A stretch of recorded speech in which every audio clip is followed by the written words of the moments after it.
All right, let's jump right in. For centuries, two of the biggest words in Christian theology have been justification and sanctification. And they're usually understood in really personal terms, how one person gets right with God and then, well, tries to live a better life. But what if that's only part of the picture? What if these ideas are actually chapters in a much, much larger cosmic story? So let's start with a question. When we talk about justification, are we simply talking about a personal legal verdict, declaring a sinner forgiven?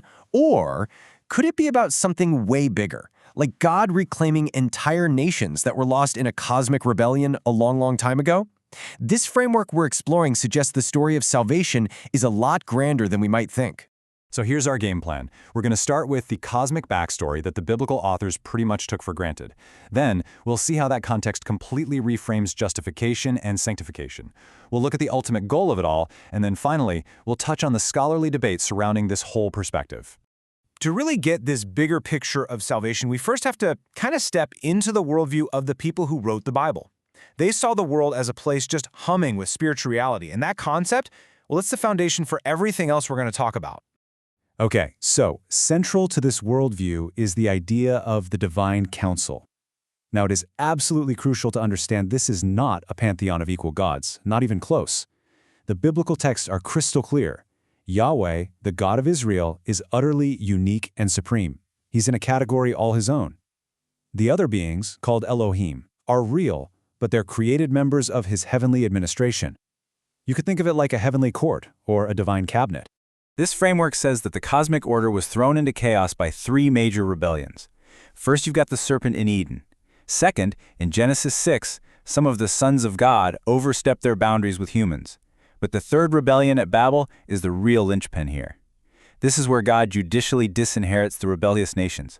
He places them under the authority of lesser spiritual beings who, of course, became corrupt and led humanity into idolatry. And that sets the stage for the whole story of redemption.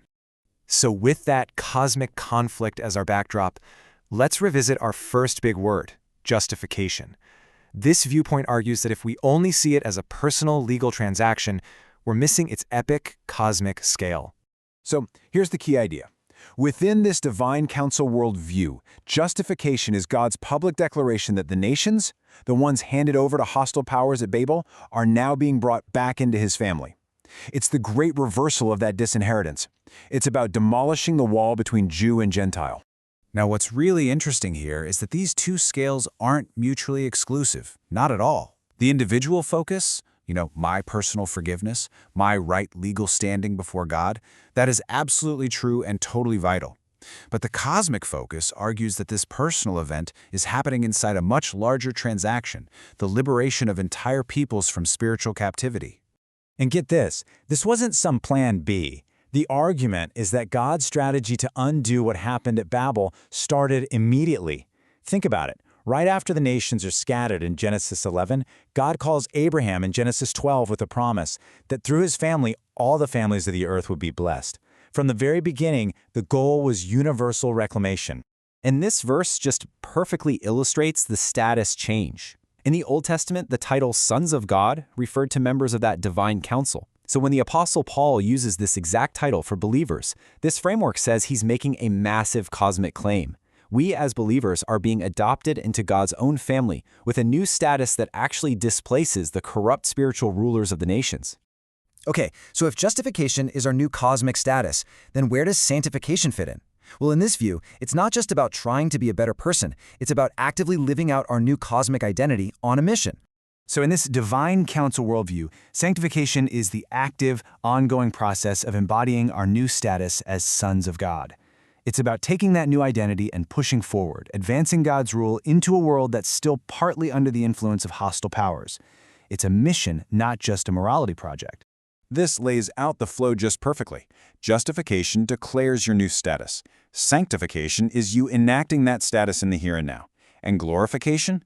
That's the future perfection of that status when God's kingdom is fully restored. You see, there are three inseparable movements in one epic story. So what does this actually look like in practice? Well, it means that every act of sharing the gospel isn't just sharing information, it's a territorial advance in a real spiritual conflict. And it totally reframes things like baptism. It's not just a personal symbol anymore, but a public declaration of allegiance, a formal renunciation of any old loyalties to those hostile powers, and a pledge to the one true God. So where is all this headed? What's the final goal of both justification and sanctification in this huge narrative? Well, it's not about escaping Earth. It's about completely transforming it. The ultimate endgame is a fully restored creation, a global Eden. In this vision, humanity, drawn from all the nations once disinherited at Babel, is glorified and finally fulfills its original purpose, to co-rule with God over a creation that's been freed, once and for all, from all rebellious spiritual powers. Now, as with any big theological idea, this framework isn't without its critics. It's really important to acknowledge that this is an ongoing scholarly conversation, and there are some pretty substantive objections. So here's a quick, neutral rundown of the main points.